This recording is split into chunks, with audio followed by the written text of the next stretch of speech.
فقہ کے احکامات ہوتے ہیں وہ اجتہادی نوعیت کے ہوتے ہیں، سچویشن کے اوپر فیصلہ کیا جاتا ہے کہ اچھا یہ کام آپ کر لیں، یہ کام آپ کر لیں. تو لہٰذا شریعت کے احکامات میں کوئی کمی بیشی نہیں کی جا سکتی، جبکہ فقہا کے اجتہاد پر عمل کرنا اختیاری بات ہے، ان میں کمی بیشی بھی ہو سکتی ہے. تو لہٰذا آپ جس بھی فقہ سے تعلق رکھتے ہیں تو بیٹے ان جو فقہ کے امام ہیں ان کی جو بات ہے، اور آپ جہاں پہ ایک باریک بات سمجھ لیں کہ جب ہم کہتے ہیں فقہ جعفریہ یا فقہ حنفیہ یا فقہ مالکیہ یا فقہ حنبلی، تو بیٹے اصل میں ہم ان کی شریعت پر عمل نہیں کر رہے ہوتے. اس طرح شریعت اللہ اور اس کے نبی کی ہے،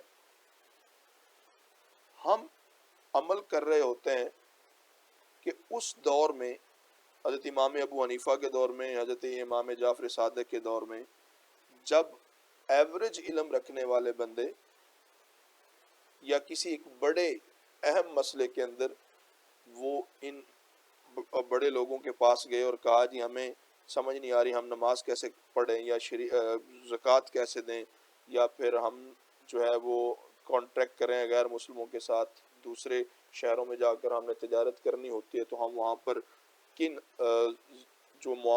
کن کنڈیشنز کے تحت رہ سکتے ہیں. جیسے آج بھی لوگ جو ہیں وہ یورپ میں جاتے ہیں، کام کرتے ہیں، ٹھیک ہے. تو اس صورت میں ان لوگوں نے قرآن کریم سے، احادیث نبویہ صلی اللہ علیہ وسلم سے، اور پھر جو خلفائے راشدین اور اہل بیت کے اعمال تھے ان سے قانون جو ہے وہ حل تلاش کر کے اخذ کر کے ان کو بتا دیے، ہاں جی آپ یہ کریں، آپ یہ کریں، آپ یہ کریں، ٹھیک ہے.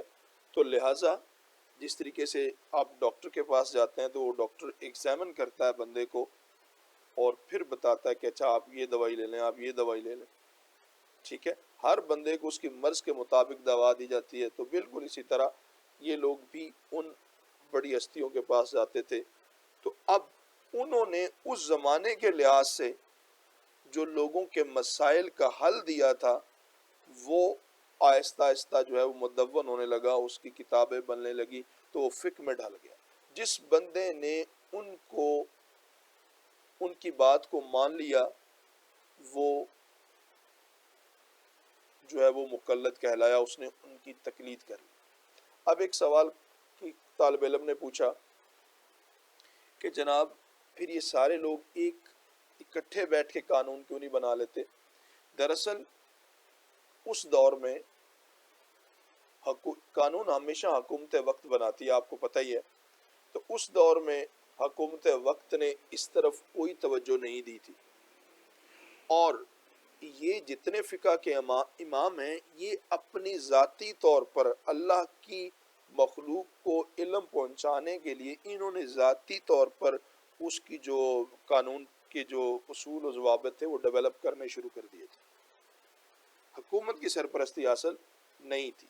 جیسے مدینہ کے اندر امام مالک، امام جعفر صادق، ٹھیک ہے.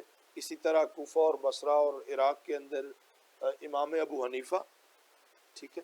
تو یہ لوگ جو تھے یہ پرائیویٹ طور پر اپنے طور پر لوگوں کو اللہ اور اس کے نبی کا پیغام پہنچانے کے لیے، لوگوں کو شریعت کے احکامات بتانے کے لیے خود سے کام کر رہے تھے. 99 ہجری میں حضرت عمر بن عبدالعزیز رحمہ اللہ علیہ نے حکم دیا تھا کہ حدیث کو مدون کیا، کو اکٹھا کیا جائے. اس کے بعد پھر یہ ہوا کہ ان فقہا نے اس پر کام کیا، لوگوں کو مسائل بتائے، تو یہ اسکول آف تھاٹ بنتے گئے. مدینہ میں اسکول آف تھاٹ امام مالک، اور اسی طرح جو بصرہ اور کوفہ اور عراق اس طرف جو ہے وہ امام ابو حنیفہ. اب اگلا سٹیپ یہ ہوا کہ چونکہ یہ قانون تھے تو حکومت وقت نے وہ قانون نافذ کرنے ہوتے تھے. تو اس وقت بنو امیہ کی حکومت تھی، تو بنو امیہ نے یہ والے جو فقہ ہے، یہ جو قانون تیار کیا تھا، اب امام ابو حنیفہ نے وہ نافذ العمل کر لیا، اسٹیٹ کا قانون بنا دیا اس کو. یہی وجہ ہے کہ یہ فقہ جو ہے یہ بہت تیزی کے ساتھ آج اس فقہ پر، ان قانون پر عمل کرنے والے لوگ جو ہیں وہ زیادہ ملتے ہیں. اب ہم آ جاتے ہیں مال کی. تو اسپین کے اندر جو یعنی آپ کو پتہ ہی ہے کہ اسپین کے اندر جو ہے وہ دوبارہ بنو امیہ کی حکومت قائم ہوئی. ٹھیک ہے. امیر الداخل عبد الرحمن نے وہاں پر جا کے ٹیک اوور کیا. تو انہوں نے پھر فقہ مالکیہ کو ادھر جو ہے وہ رائج کیا.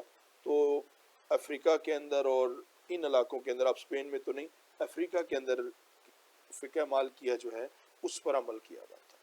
لیکن یہ یاد رکھیے گا کہ ان فقہا کے درمیان میں جو فرق ہے وہ صرف اتنا ہے کہ یہ فروع میں فرق ہے.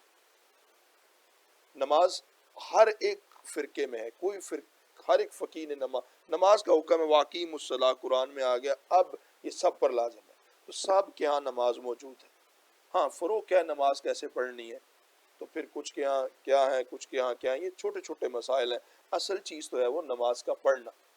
اور آپ یہ بھی ذہن میں رکھیے گا کہ نبی کریم صلی اللہ علیہ وسلم نے شاید زندگی، یعنی آپ نے مکہ میں ایک زندگی گزاری، پھر مدینہ آئے، پھر ڈیفرنٹ، تو جہاں جہاں صحابہ کرام رضوان اللہ علیہم اجمعین نے آپ کو جو جو عمل کرتے ہوئے دیکھا، انہوں نے وہ عمل اڈاپٹ کر لیا اور انہوں نے آگے یہ عمل دوسروں کو بتایا.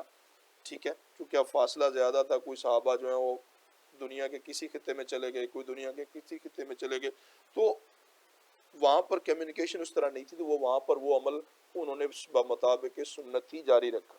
صحیح ہے. یہ ایک تھوڑی سی جو ہے وہ ڈفرنس ہوتا ہے. آئی ہوپ کہ یو ہیو انڈرسٹوڈ، اور نیکسٹ پہ ہم بات کریں گے فقیہ کیا ہوتا. جزاک